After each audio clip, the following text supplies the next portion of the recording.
The sheer brutality and sadistic nature of what went on that morning in that house. It's something that sticks with you for the rest of your life. A brutal killing. She had 80-something stab wounds on her. That amount of rage is usually going to be somebody very close to the victim. A dark mystery with multiple suspects. They're telling me about how their mother has 2 boyfriends. It's kind of a sugar daddy relationship. She kept yelling, "No, don't come to my house." The truth will be revealed. Everything told me that something wasn't right here and that it wasn't over. Every day in North America, dozens of people are murdered. The key to solving the toughest of these homicides lies in the final 24 hours of the victim's life. To crack the case, detectives must reconstruct that critical timeline. The minutes and hours containing evidence that can help unlock the mystery and catch the killer.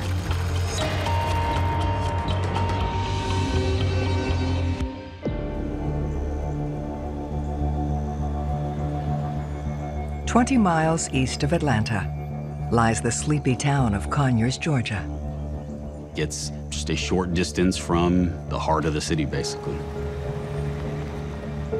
But it still, in a lot of aspects, still has kind of a small town community feel.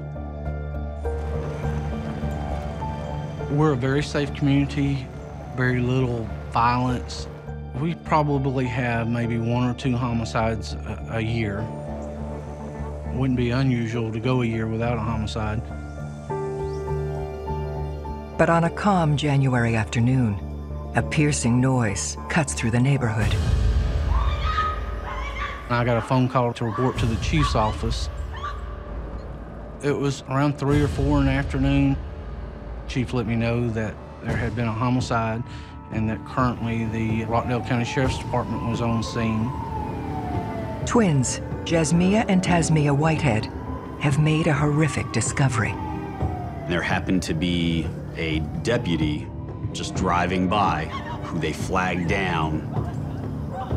The twins ran up to the side of the car and literally beat on the side of the car, screaming that they had found their mother dead.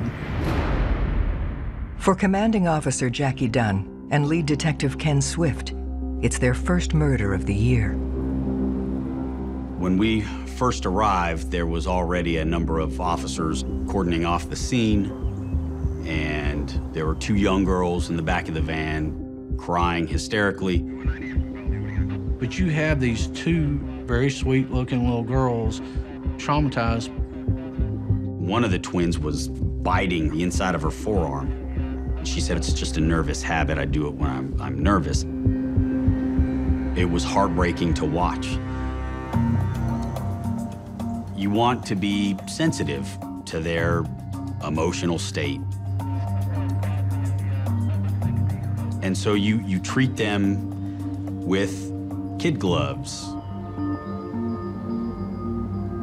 You're very delicate in the way that you approach things. The twins direct police to the location of their mother's body. 34-year-old Nikki Whitehead. When you walked up to Nikki's home, you see chaos. Stuff had all been thrown about. You see overturned chairs, broken vases on the floor, and you see and smell lots of blood. You could smell it like, you know, the rust off of a penny. It was really, really strong. Nikki was where the daughters said they discovered her, just off the master bedroom in a jacuzzi-like garden tub with water in it. And she's laying partially submerged with her head out of the water. Finding her naked and deceased in the tub full of water. All of that immediately calls your attention to a violent struggle of some sort. The sheer brutality and sadistic nature of what went on in that house. It's something that sticks with you for the rest of your life. There's no way to really prepare for it, but at the same time, you do have a job to do that is important, and that ultimately comes first. The sheer violence of the scene gives detectives an insight into her killer. Nikki had 80-something stab wounds on her. That's a lot of rage. Statistically, that amount of stab wounds, that amount of rage, is usually going to be somebody very close to the victim.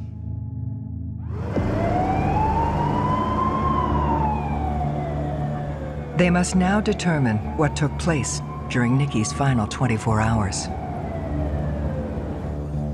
Piecing or reconstructing the last hours of somebody's life prior to us discovering their body is vital. It allows us to basically construct a timeline of the last people who were to see her alive, and then go from there as far as eliminating individuals or focusing on individuals that may or may not have been involved. With the twins being the ones who discovered their mother, we wanted to interview them, find out what they saw, and begin that aspect of the investigation. We bring them into the room, and they're both, Jasmaya and Tasmaya, are extremely sorrowful. They are crying. They are inconsolable, as you would expect for young teenage girls to discover their mother deceased. I didn't want to leave them alone. Nobody would have wanted to leave them alone. Police begin softly, aiming to discover more about their mother. We learned that Nikki was a hairdresser, and that she was also attending Bowder College, which is a fashion college. So she had aspirations of doing more than just hair. She loved the twins, and Nikki had them involved in cheerleading and dance. Their grades were all A's, exceptional students. The interview then shifts focus to the last time the twins saw her. They told me that the night before the murder, Nikki had come in from, their words, partying. And then when they woke up the next morning, they got ready for school. And when they knocked on their mother's bedroom door, she did not answer. And so they left for school as they normally did. They said that they had not seen their mother at all that morning. We know she is dead at about 4 when the twins get home from school.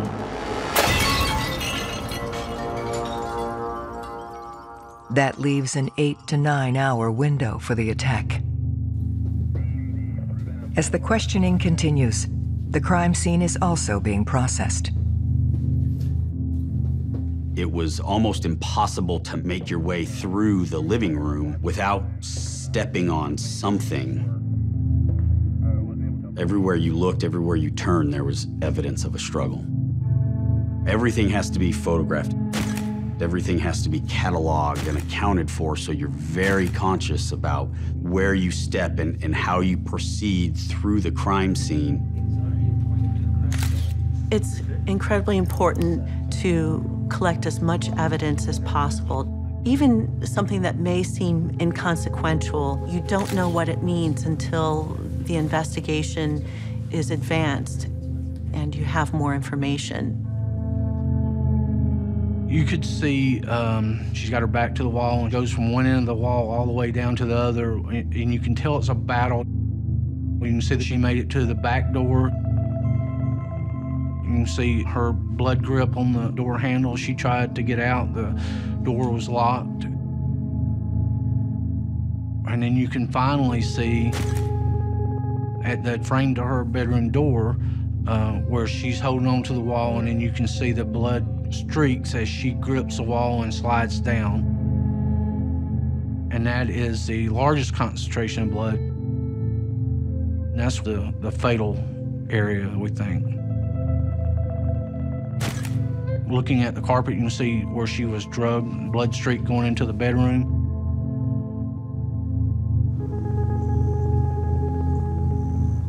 As far as the house itself, there were not your normal indicators that you would find in instances of a forced entry, broken locks, or a kicked-in door, broken windows.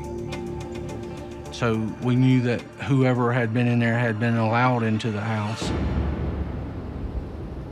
The twins then say that when they arrived back at the house, it was locked. Came through the door, I put my key in, I just turned it, and I opened the door. When a woman is killed, oftentimes the first person police look at is her boyfriend or her partner or her husband. And the reason for that is because it's the person they're closest to, and that's the person with the most motive. Well, we learned that the girl's biological father pretty much disappeared not long after their birth. They knew of him, but he had moved to Canada. He was eliminated from any sort of person of interest, right away. But the girls say there is a man in Nikki's life. The two girls told us about Robert Head and the relationship that he had with their mom, that he was a truck driver that was gone for long periods of time, but that he owned the house and that they were allowed to stay there. The age difference between them was significant. I believe it was around 20 years. It's kind of a sugar daddy relationship that the girls were aware of. A unique relationship, to say the least. The twins then provide another key detail, which gives Robert a potential motive. Does your mom have any other friends or anybody else that come over that you know of? She talked to a lot of men. Talked to some men, but the only one I've been hearing her talk to lately is Joe. When police are investigating a case of someone who was sexually involved with another individual, and they realize that there is some sort of love triangle going on, they will pursue that angle and they will investigate it, and they will see if possibly they'd rather have that person dead than have them with somebody else. Robert Head was immediately a person of interest, obviously, because of his relationship with Nikki. Given the fact that there was another boyfriend in the picture, it became extremely important that we find him and speak to him.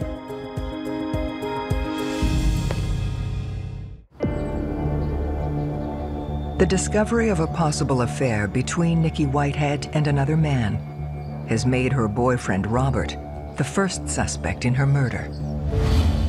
The twins said that Robert had overheard Nikki speaking to a man on the phone the night before the murder. We had to eliminate the jealousy angle. To do so, they must first find him. We were able to contact his employer. He was driving his truck in another state.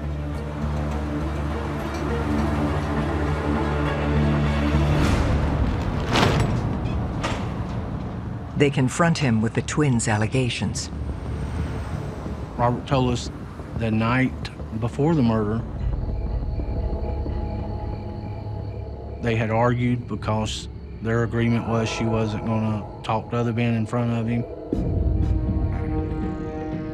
He told us that he loved her to no end, that she was his princess, but he understood the age difference and that he knew when he went out of town that if she had boyfriends, he just accepted that.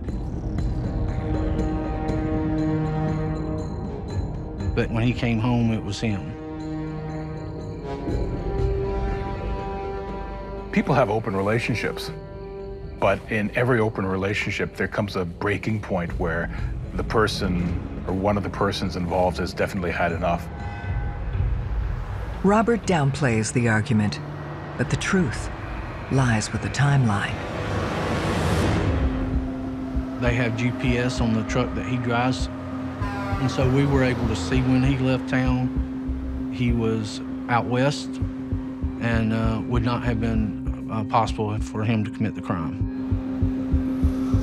Satisfied, police move on to the other man in the love triangle. She's got a live-in boyfriend, and she's got a second boyfriend, and that's definitely a relationship we was going to investigate. Once again, Nikki's daughters provide a critical clue.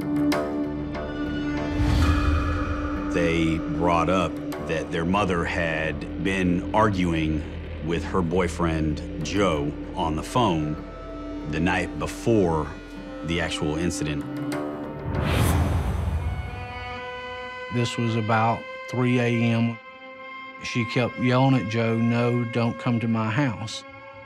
This is the second fight for Nikki in her last 24 hours. Okay. What do you know about Joe? Like, they argue a lot because she was like, have a nice life, man. Yeah, because they were arguing last night. Was it an argument that went bad? It is a viable motive for murder, and it has to be investigated. Then, a witness from that day heightens suspicions even further. Canvases of a neighborhood are always good in crime scenes like this and incidents like this. The neighbors revealed that there was a black car parked out front, either on the curb or in the driveway. The car was spotted at 1:30 p.m. We wanted to identify and find out who it belonged to. Pretty quickly, we looked up Joe Carter, and he had a black vehicle registered to him. Police tracked Joe down at his workplace. Joe is a barber, and his barbershop happens to be right beside the salon that Nikki did hair at. When we went in to speak to him, everybody inside the barbershop initially was very reluctant and dismissive of us. We said, this has to do with Nikki Whitehead. It's very important. And I guess by the tone of our voice, he understood that this wasn't just some idle questions that we had. When we told Joe what had happened, Joe's reaction was shock, and, you know, he was trying to light a cigarette and his hands were shaking. Seeing anybody's reaction to news like that is always important. As an investigator, you're looking for the responses. Are they genuine? Are they fake? What we do is we look at it and say, that's interesting. What did they have to hide? Joe Carter's admission to arguing with Nikki Whitehead the night before she is killed prompts police to bring him downtown.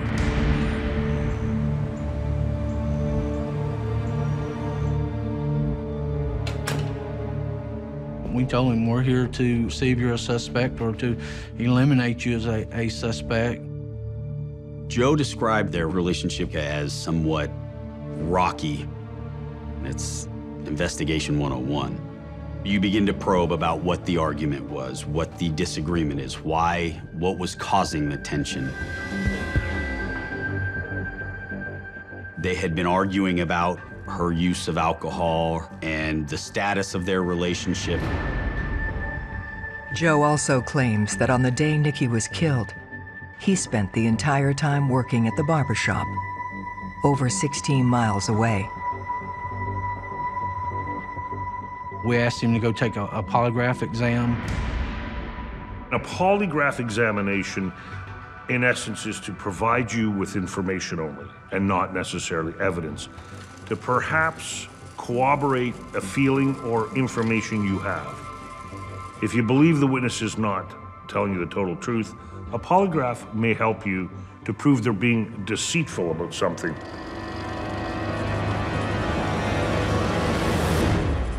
But he passed, and he was not showing any deceit. We also interviewed his co-workers, who all confirmed his alibis. His concern appeared to be genuine and for Nikki.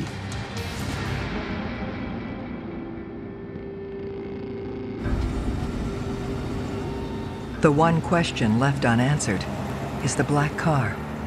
The post office had actually logged that car because if it sits in front of a mailbox too many days, then they'll write a little complaint note and put it on the car. And so we were able to determine that that car was actually visiting someone just slightly up the street a little bit and was there innocently. When you work criminal investigations, you're going to follow some leads that look hot and they're going to be dead ends. But the neighborhood canvas turns up another lead. Well, we were interviewing everybody that would come in, you know, what have you seen at this house? We learned that someone had seen a red car parked in Nikki's driveway during that day.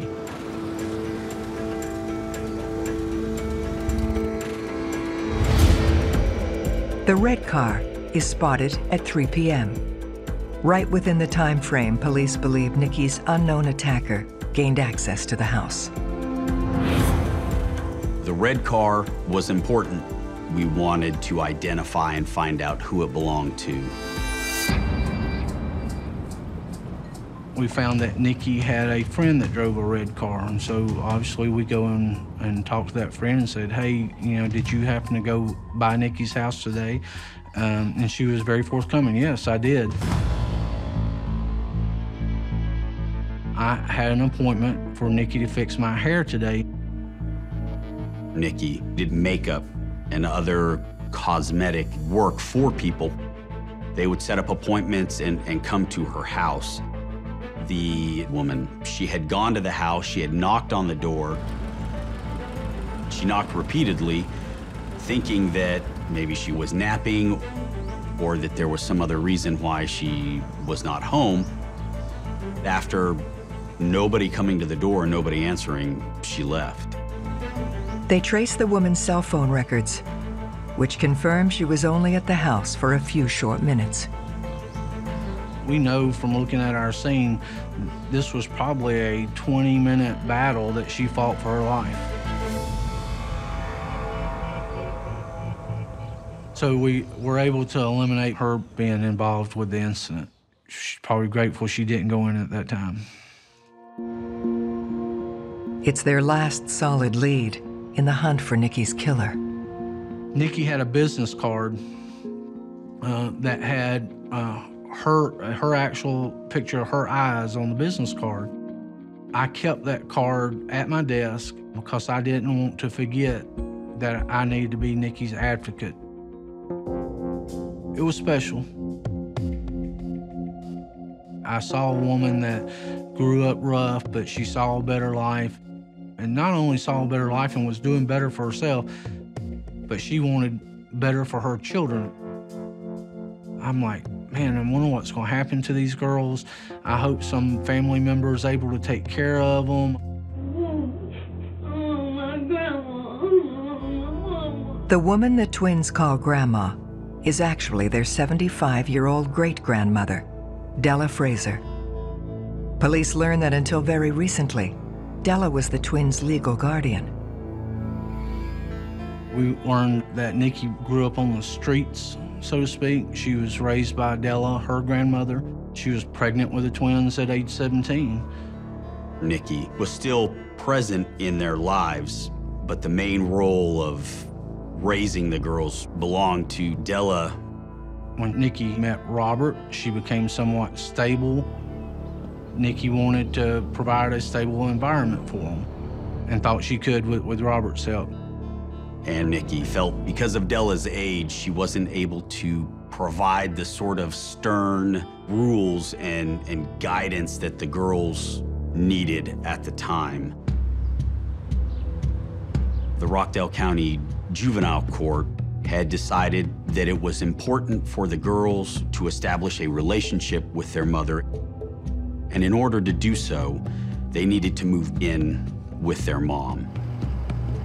The two girls had just been brought back into their mom's life just a couple weeks prior to the murder. The records indicate a fractured family history. The relationship with Della Frazier, being the twins' great-grandmother, was very much at odds with Nikki. She loved the twins, and she thought it best that she raise them. The relationship had become strained. This elevates Della from doting grandmother to person of interest. Family murders are more common than people think. Sometimes it's planned, sometimes it's done in a fit of rage. Despite how appalling it is to many of us, family murders tragically aren't all that rare. When you are investigating something of this nature, you cannot eliminate anyone without having run them through, every possible scenario and vetted where they've been and what they've been doing and the nature of their relationship with the victim. Police also learn there are other things at stake. The situation with the two minors living with Della, she was able to get some state assistance. So losing them back to Nikki when she lost them had been a little financial cost, and so might have been motivation. A motive for family or domestic murder could be money, could be the loss of money. It's a very strong motivator.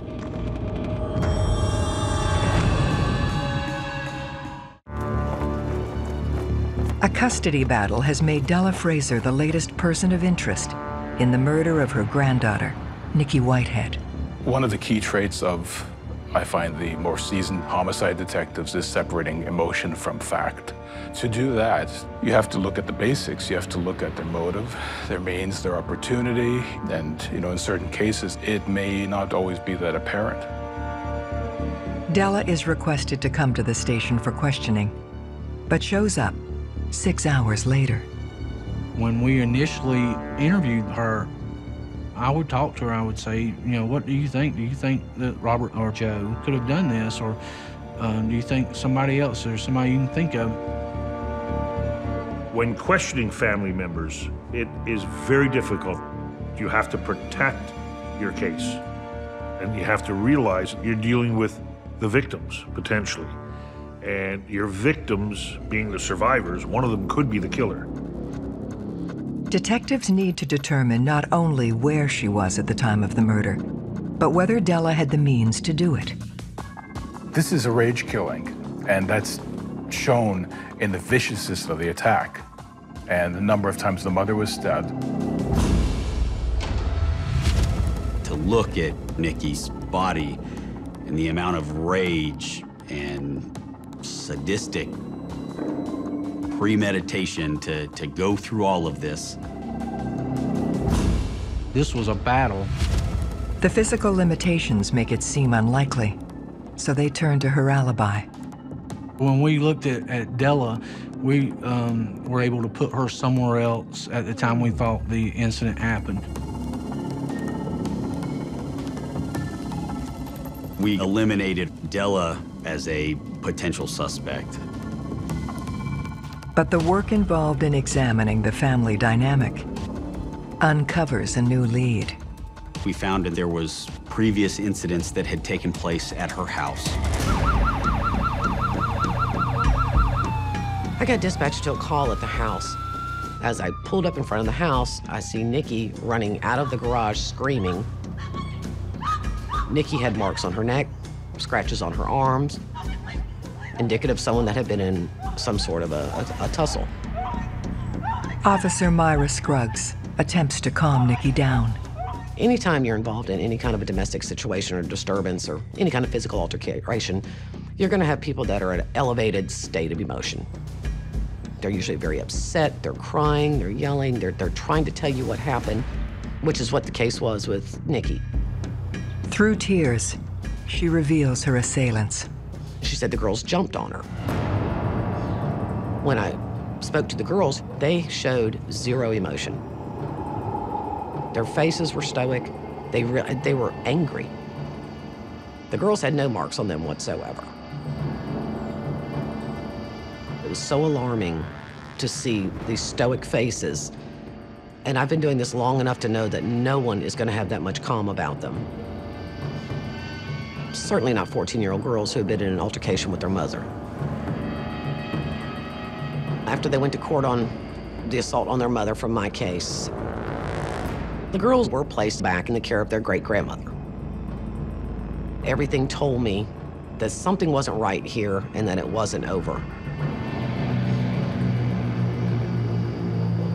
The attack on their mother, 2 years prior to her death, introduces a new pair of suspects. In the very beginning, we had a very established timeline set by the twins themselves. They left the house at a normal time, they got to school, and then they came home. And they discovered their mom's body. The twins' hidden history of violence drives investigators to scrutinize their account of that day in greater detail.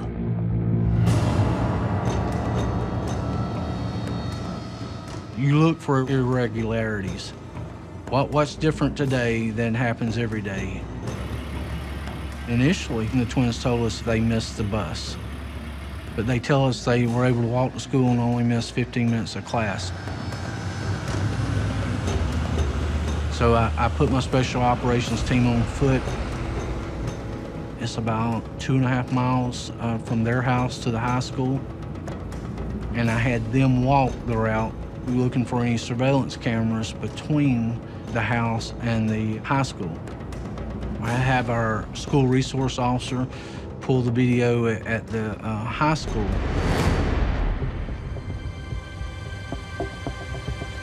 The school surveillance camera shows they arrived at 10:15 a.m.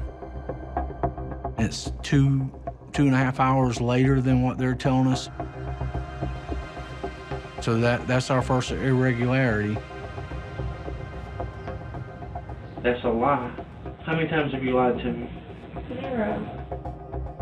The only individuals who we kept finding holes in stories and lies were the twins. With their story now in question, police revisit the twins' original account of their mother's final 24 hours. And the first suspicion at Joe was planted by the twins. They had alleged that Nikki had been in an argument with Joe the night before the murder. We were able to send subpoenas to the phone company and get phone records, and the phone call that she had been on was not to Joe. It was to a family friend that the family considers a relative. Once we interviewed this person, not only had he spoke to Nikki, but he spoke to both of the twins and thought all was well. Never would have guessed that a few hours later that Nikki would have been dead. They now see, from the beginning of the investigation, the twins were in control. They were so dedicated to getting out of that house and going back to their own lifestyle that they would have done anything. They would have told any lie to make themselves the victims.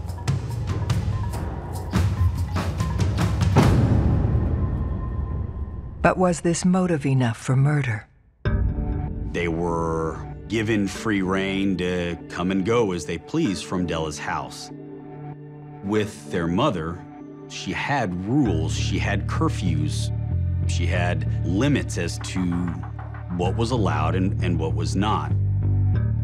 Nikki was strict on them. Nikki could foresee that these are beautiful young girls. They were getting into boys. They were getting into a little too much partying. She saw the forest for the trees. She knew what was coming, as with any child that age. I think they're very manipulative, and they know exactly what they're doing. And it had worked for them as younger girls. You know, as you get older, you're playing adult games now. You know, everything changed. With focus squarely on the twins, they then discover a key item hidden deep within the evidence collected from the scene. We located a journal, and the journal had specific writings about how both Jasmine and Tasmaya felt about their mom, how unhappy they were, how angry they were with her. I mean, it was a detailed plan about what was going to happen as far as a timeline for the future. They wrote something to the effect of, if we're ever going to get back to Della's, it's going to have to be soon. And the other one responds, yeah, she's got to go.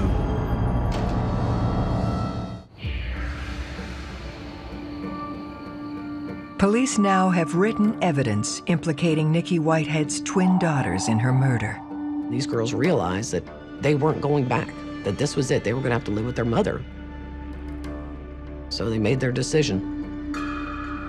And the decision was to kill their mother. Right now, it's just a theory. They still have to prove it.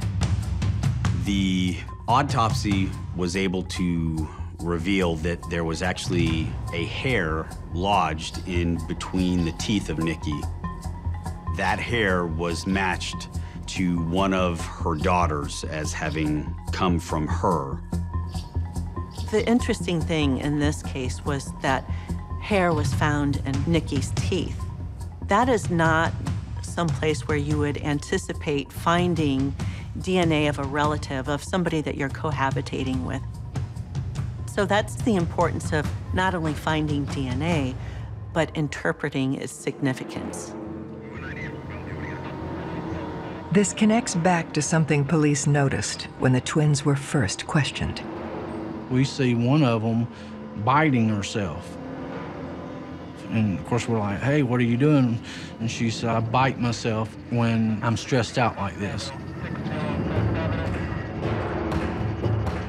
Matter of fact, we look at those bite marks and there's a little space in the two front teeth, and we know that Nikki's got a little gap in her two front teeth. So we have an odontologist make a mold of Nikki's teeth and compare it. And that odontologist said that to a probability, Nikki bit the twin defensively as the twin had her from behind trying to break the hold. Ultimately, the bite mark is what sealed their fate. I do believe that she left that bite mark for us. On May 21st, 2010, the twins are arrested just before their high school graduation. Confronted with the evidence, they eventually make a stunning on-tape confession, revealing the true series of events. The day began as the girls waking up and getting ready for school, and then getting into an argument with their mom about something minor. Something related to boys or a curfew, something of that nature. Maybe it was the resentment of going from a house with their grandmother with no rules or restrictions to living with their mother, who suddenly was enforcing these rules. Regardless, it created a hostile sort of environment and relationship between the two of them. Ultimately, it erupted into a physical fight. She just screamed out and stopped. I had her hands, she has her feet.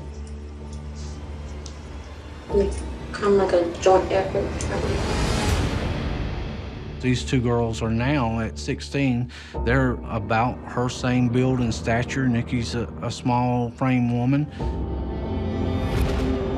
She's fighting for her life. The girl's choking her from behind, and Nikki just using everything that she can because she's outnumbered and out-weaponed and everything.